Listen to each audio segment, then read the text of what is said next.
Amazing Baltimore sisters doing amazing work in their community. And Baltimore County gets ready for a very popular cultural festival. All this and more today on Time.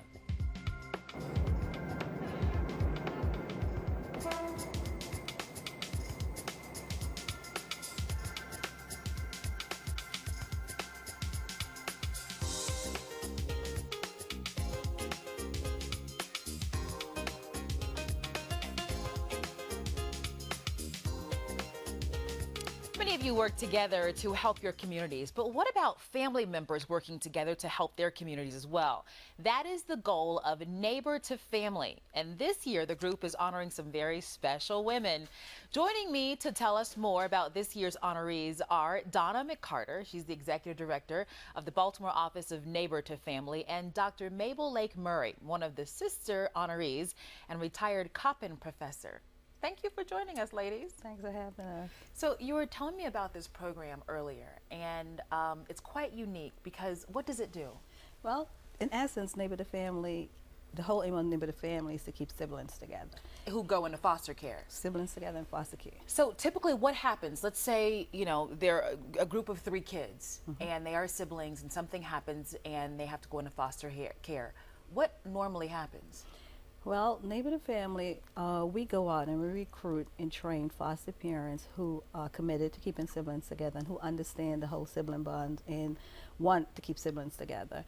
And so when there's a need, when the state have a need for a home for siblings, they call us and we put the children in the home, and then our responsibility is to monitor the home and ensure that the siblings, their needs are being met, that they're protected and nurtured, and also that we work with the family to help them try to get their children back. So we work with the biological families to help them get their children back. But if there were no Neighbor to Families, then what would happen to these kids?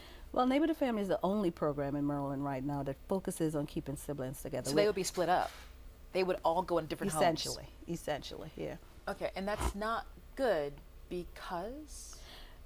Well, you know, studies show that the sibling bond is one of the greatest bonds that you could ever have. And like I was saying earlier, studies also show that children who are adopted adults, when they're adopted, and as adults, they try to find relatives, they try to find their parents, but most of the times they try to find their siblings because the sibling bond is just so unique that you just can't destroy the sibling bond.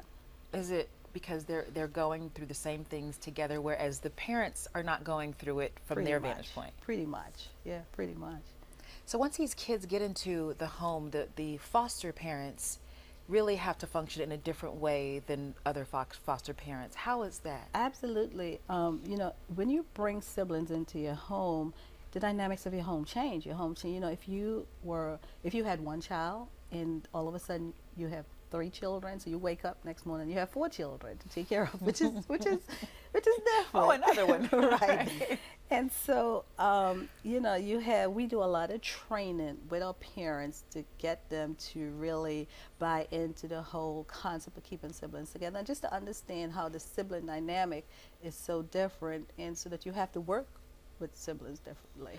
I would imagine that convincing foster parents to take on 3 as opposed to 1 is tougher. Is that the case? It takes some work, but believe it or not, you know, when we talk about just the need to keep siblings together, people get it. People get it and people buy into it, and people want to see siblings stay together.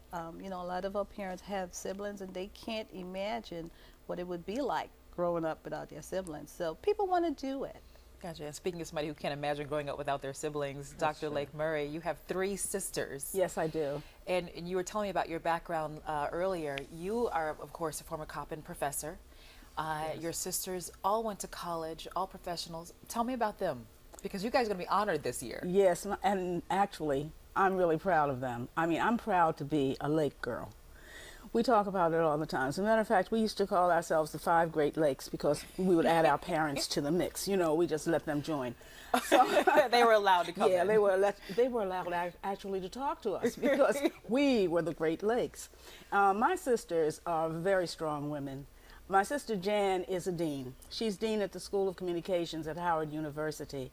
My sister Iantha is the director of dance at Morgan State University. My sister Cheryl has a master's degree and is a registered nurse, and she also works with Coppin. She works in the School of Nursing.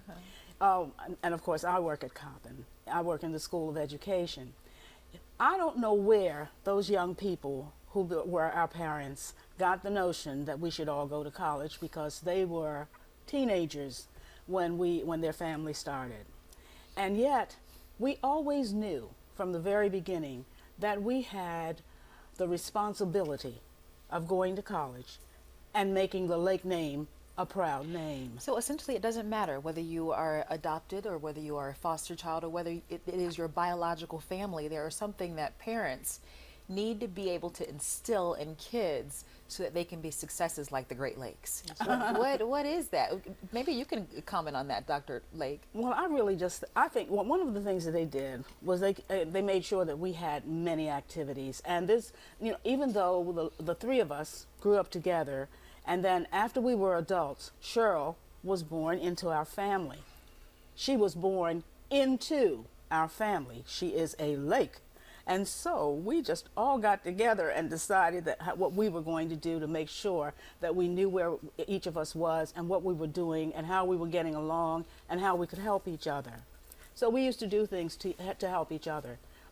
We would talk on the phone. I can't think of a day when I don't talk to one of my sisters. Wow. And I don't know what I'd do if I couldn't do that, Yeah. I mean, it's just so important to my existence. Gotcha. I don't know what I would do if I didn't know what their children were doing and where they were and that everyone was okay. I don't know what I'd do without that. Gotcha. And I think it was because one of the things that happened with us was that our sibling bond was strong, because our parents also needed to have the security of knowing that we would look out for each other Once if they were not something here. happened Right. to them. So Donna, tell me about the selection process. How did you choose the Great Lakes sisters?